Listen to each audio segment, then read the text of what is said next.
We are having a discussion towards the end of my Rush Royale stream today. I'm wearing Cookie Monster courtesy of Snickers 100,000 channel point redemption. Thank you. It's the second day in a row I've had to don the hey YouTube.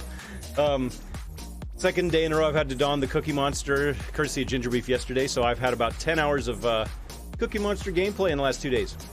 Anyway, we've had a discussion about the cards. We have a lot of new players, and it's kind of an exciting moment or exciting time for Rush Royale right now.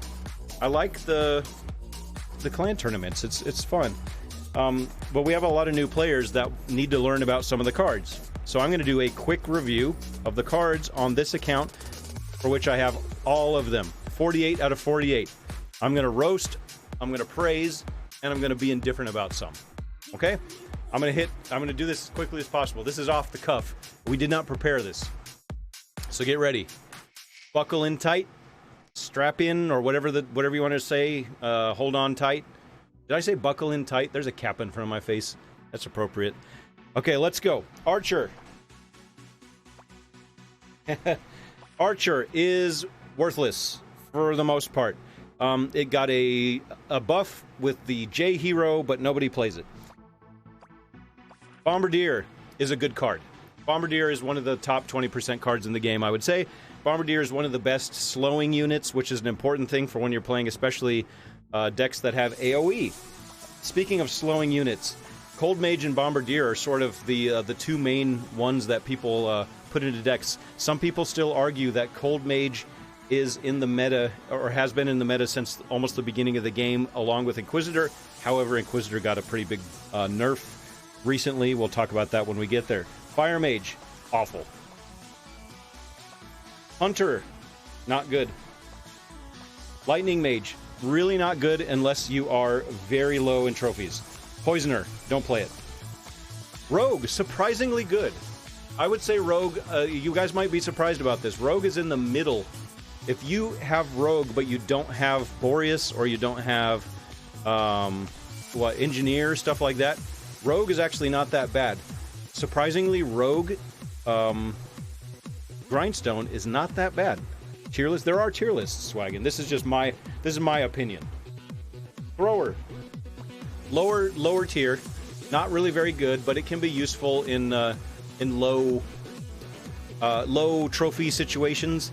It doesn't necessarily act like an AoE card, but I almost consider it to be AoE. It attacks random targets, so it'll attack the entire board, which I sort of consider to be AoE.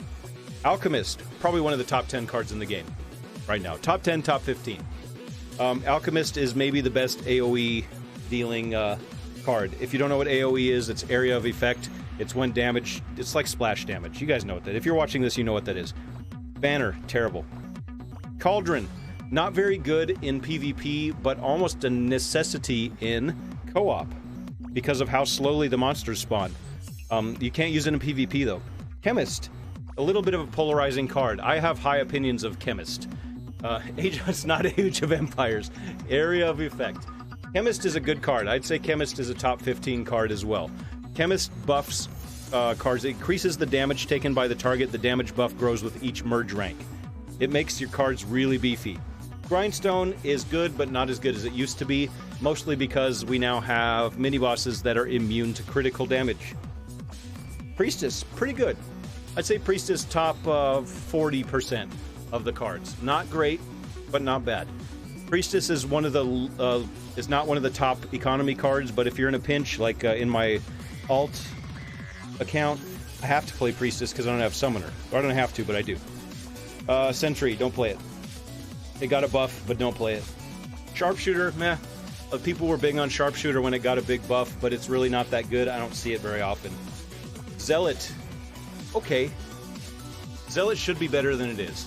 Zealot is okay in co-op mode, but is really not effective in PvP because it takes too long to get it going. It increases its damage according to the amount of unused mana. It's not good in PvP, but co-op you see it quite often. I used to be really big on Catapult, but I'm not anymore, and I don't know why. Catapult's okay. I'll put Catapult right in the middle. 50%. Per 50th percentile of the Rush Royale units. Crystalmancer. I love Crystalmancer. I wish it were better. It's not good. Don't play it. Engineer, maybe a top 3 or 4 card in the game right now. It's been up there ever since the beginning of the game. During the Thunderer meta, it was not that good, but now it's good, especially because of the new mini-bosses. A lot of people argue that it is the meta. It's the cornerstone of the meta right now. Executioner, top 35% of the cards in the game, maybe 35th percentile, or 65th percentile, I guess I should say. It's all right. It's pretty good in co-op. Some people actually get it to work okay in PvP. I have not had that much success with it, but anyway. Mime's kind of tough to rank here because Mime is dependent on other cards. Mime can be your best friend, or it can do nothing for you depending on what you're playing. Cards that go well with Mime: Priestess, Summoner. Plague Doctor. Plague Doctor is an insurance policy. If you don't have Snowflake, Plague Doctor is your best bet to keep you from bricking. Bricking is when you don't draw good cards at the beginning and you don't draw your damaging, your DPS cards, and you just lose right away. But then after the first and second rounds, Plague Doctor really falls off the map, and then you just have a worthless unit in your hand. So Plague Doctor maybe about 60th percentile, I'll say. Portal Keeper used to be terrible. Surprisingly good now. Portal Keeper is useful for low trophy engineer players who don't yet have Harlequin. It's also almost a necessity for Blade Dancer decks.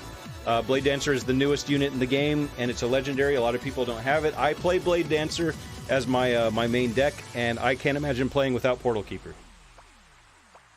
Pyrotechnic, top 25%. Maybe we'll put that 75th percentile. It's an okay card, but it's not going to win you matches by itself. I've actually lost to some decks that play Pyrotechnic, so I'm not going to poop on it, but it's not great, but it's not the best. Reaper's not very good, bottom 25 percentile card. Does okay damage, and it's got the chance to insta-kill, but it takes too long to get it going. Boy, Portal Mage fell off the map, didn't it? Portal Mage used to be good, and it used to be so good in co-op, but then people realized that when you would get to Gorgon and what's the Warlock, it was a kiss of death. Because Portal ports units back to the beginning of the map, so you'd be fighting the boss, and it would port it back. Gorgon would just fill up your whole board. Warlock would just destroy your entire board without your teammate ever being able to do anything. You almost never see Portal Mage anymore. R.I.P. Thunderer. Not quite R.I.P., but I'd say Thunderer top, let's say 65th percentile as well. Thunderer you still see actually in some upper level. It has its uses. It is not a high damage card anymore. It was the meta. They nerfed it, and they didn't nerf it out of existence. Good on them. They sort of nerfed it to where it should be, and it's good. It's just not the best card. The best thing about Thunderer right now is that is its slowing ability. It says the lightning dazes enemies for a certain period, and if you really get high level Thunderers, that helps if you have high damage stuff along with it. Vampire has been around for a long time. Is Thunderer good for beginners? Yes. If you got Thunderer and you're a beginner, good. Enjoy those trophies, Dolphin Kid. Vampire. I don't know if there's been a card more nerfed in the game than Vampire. That's how OP this was at the beginning of the game. And it's still useful. Vampire, pretty good. One of the stronger economy cards. Not the strongest, but one of the strongest. Wind Archer. Low rent Boreas. If you don't have Boreas, then you can maybe play it, but it's not really good in anything other than a Hex deck. Blade Dancer. In my opinion, Blade Dancer is the new meta. It took me a while to come around to that decision, but I have. It's just that Blade Dancer is very difficult to play. Swagging says that Wind Archer is a ripoff of Boreas. Yes, it's just like a worse Boreas. It's like what Reno is to Las Vegas. Speaking of Boreas, Boreas is still alright. Boreas is not great. In lower, let's say 4,000 and less trophies, Boreas it wrecks people. Up above, though, I almost never get beaten by a Boreas deck. Now, I'm like 6.6k as I record this. Corsair. R.I.P. Corsair. Pour one out for Corsair. Used to be good. Corsair's calling me. They're like, I'm not that bad anymore. Corsair was good after the buff got nerfed, It's not really that good anymore. Bottom half of the cards. All right, Demon Hunter. Demon Hunter is actually almost now a necessity in co-op. If you really want to go far in your co-op match, you have to have a Demon Hunter deck on one side and a Shaman deck on the other side. Don't play it in PvP. Bad news. Demonologist. I don't know how to play Demonologist that much. Yeah, Swaggin says that T7 Demon Hunter is very slow. It is, but it insta-kills stuff, but it is very slow. T6 is surprisingly better than T7 Demon Hunter, surprisingly. Demonologist, I don't know how to play very well, but I've had some opponents that know how to play it very well, and I'll put that up there, top 25%. Especially upper tiers, upper arenas. Dryad, good card.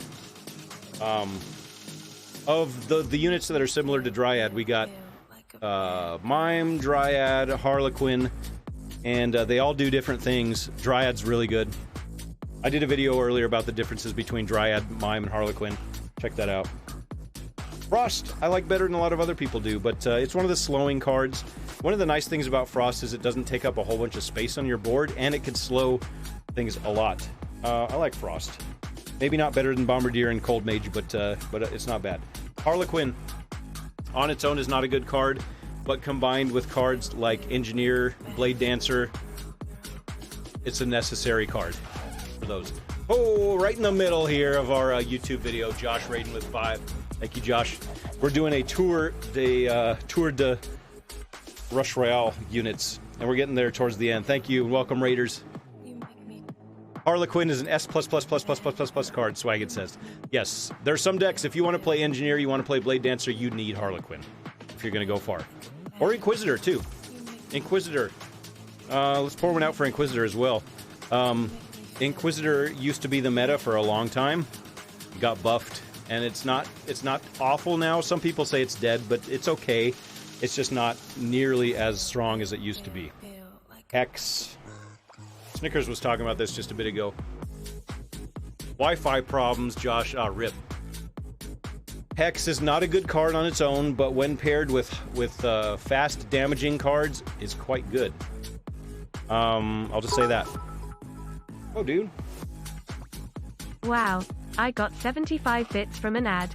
Also, hi Q, how's your stream going? Quite good, Matt. We're in the middle of recording a YouTube video. Thank you for those bits. We are almost towards the end of our units here. We're going through all the units. I'm roasting and I'm praising some of the units. Night Statue. I play Night Statue in my main deck right now. I play a Blade Dancer Night Statue deck. I used to poop on Night Statue. Not literally, but figuratively. I think it's pretty good. One of the drawbacks to Night Statue, it's sort of what happened to Grindstone, that the crit is less effective because of the new mini-boss. However, Night Statue got a buff, and it's now easier to activate its special abilities. Clock of Power, not that great. We were having a discussion of this. It's not the worst card in the game, by any means, but it has its uses. It's actually, I think, way more effective in co-op than it is in PvP. Oh, pour one out for Meteor. Meteor used to be a necessity. I was part of an 8-player content creator tournament where we were allowed to play any decks in the game. We were given all the cards. All eight players, competitors, picked the exact same deck. We didn't even talk to each other. We played exactly the same deck, and Meteor was the cornerstone of that deck. I'm in the way of you. Thank you, man. Hee hee. You're not in the way. You're giving me bits. And then we got Stasis. Stasis has its uses, but Stasis is kind of a low-rent trapper, I think. Because it slows down. It actually stops units, but it doesn't damage them, really, while that's happening. Summoner, one of the best cards in the game. Hands down. In my opinion, the strongest economy card in the game. You remember Pretzel? Yep, Pretzel. We're getting to that, Glitcher Kid. Summoner, really, really important card. Yeah, big time card. I'd say top 3 cards in the game. You can make the argument for number 1. Trapper, pretty good. It's not, I'd say maybe 10th best card in the game. Somewhere around there. Maybe 10th, 12th. Around there. Put in the right situation, Trapper is actually really good because it's a good combination of slowing and debuffing. Yeah, Trapper is a good card. It also does surprisingly high damage. Look at that. Mine is a level 8 and it does 138 damage. And the attack interval is 0.6 seconds. That's not bad. Actually lost to a deck that used Trapper as its main DPS. Now we get to Shaman. Probably the most polarizing card in the game. Really, Shaman is not that good of a card. The higher you get, let's say when you get to about 4,000 to maybe 6,500 trophies, you see Shaman all over the place. The really super high-level players don't tend to use Shaman, though. I'll say it's probably it's a top 10 card for sure, but it's not top 3 in the game at all. So anyway, that's all the units. Hopefully you learned a little bit of something. Take my word for it or not. That's just what I think about these. But we have a lot of new players to the game, so there you go. Baby Yoda says it perfectly right there. Hate Shaman and love it at the same time. It really depends on what sort of luck and RNG you get. Pretty much every time your opponent is going to have really good RNG and you're going to have bad RNG, and then you're going to want to quit the game, but then you'll come back because it's still pretty fun. Okay, thank you very much. Bye.